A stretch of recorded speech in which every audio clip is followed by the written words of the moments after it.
understand you've been playing some Darksiders Genesis. Yeah.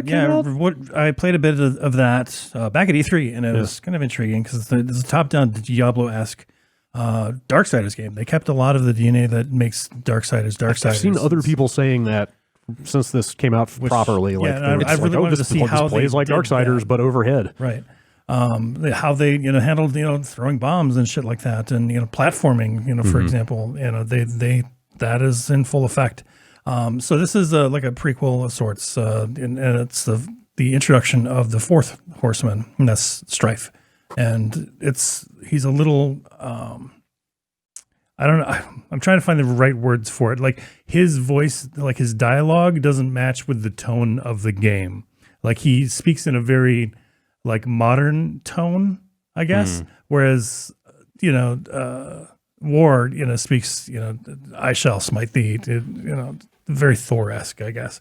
So it's a little strange, a little off-putting at first. But this totally, plays like a pretty competent, top-down, loot dungeon crawler. Is there straight up loot?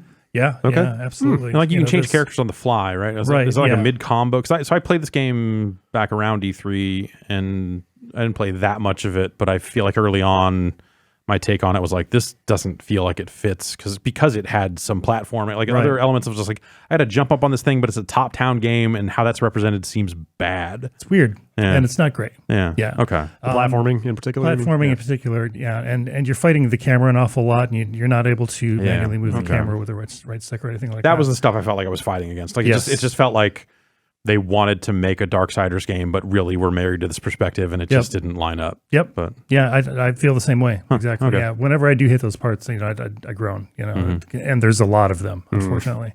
But yeah, the two characters, War and Strife played very differently. Strife is he's got the dual handguns and such. And as Jeff mentioned, you can swap on the fly to War, who's definitely up close and personal. But Strife is he's very quick and nimble. And he's got some really cool stuff up close as well. So it's fun to play. Like the combat it is varied enough between the two. There's enough upgrades to keep it interesting. I think they did a pretty good job. It's not bad. I forgot the name of the developer. Isn't it the same? No, it's not. It's not. No, it's not Gunfire. No, it's old Vigil or people, but okay. Airship. Airship. That's wow. what it was. There we go. Something. I kept thinking gunship, but it's not Gunfire Games. Yeah. But I don't know. This is not a good look for Strife, I guess. I don't know if they're still going to. I assume they're still going to make a full-fledged Darksiders, starring him. Maybe at some point. I don't know. I feel like depends on maybe how well this does. I don't know. 3 really did not land for many people. Yeah, exactly. We'll see how it goes. But I have to just admire the tenacity of the series that they finally got all 4 characters out there in one form or another. Yeah. But this is right now out on PC and Stadia.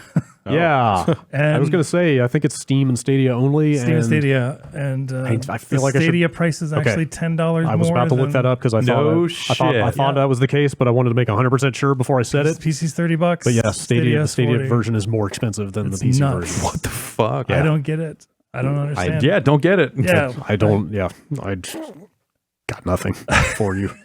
Especially because this. I mean, I haven't played it, but I assume this probably runs on it even a halfway decent PC. It doesn't look like the most demanding game ever. I've got a not like you would need some infinite power of server racks to run this game for you because your PC can't or something. So for this to just be I don't. Oh shit! I wonder how they.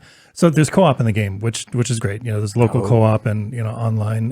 What kind of sucks is that you've got to be at a weird pillar inside of the game in order to initiate. But I wonder how they do the co-op on a Stadia, because it only really works on the Chromecast right now, right? Via the Chromecast. If you want to play on a TV, yes. Yeah. And so then you would. Could you imagine 2 people huddled around Can you sync another controller to the Chromecast? You don't sync controllers to the Chromecast. Yeah. Oh, you sync it to you connect it to a Wi-Fi network, right. And you connect it to another account. So I don't know if there's a way to do. I don't know. Yeah, I wonder. Potentially, you could plug in 2 controllers to a PC and play in a browser. Sure. Maybe that would work. I don't know. Weird. Yeah. A weird Stadia world. It's $10 more. That's so odd. That is a lot. Is there is it because it's some deluxe edition that is on PC?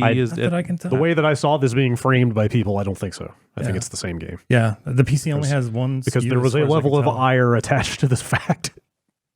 Oh, why would look? I feel like if you've still got ire about Stadia, at some point that's your fault getting excited about it. I was going to say I feel like my appetite for dunking on Stadia has run out, but at the same time, like stuff like this keeps happening, and it's just like, what? Yeah, that's bizarre, but I don't buy that version of the game. Either way, the game's ridiculous. The game's it's all right. $30, maybe not $30. Worst. Yeah, totally. Okay, all right. Very playable, and I could definitely see it being more fun co-op. To do, I guess, 2 players just play as War and Strife simultaneously. Is that how that works? Yeah, I guess it's not 2 Strifes or whatever. Probably not. All right, probably not. Yeah. It's hard to tell.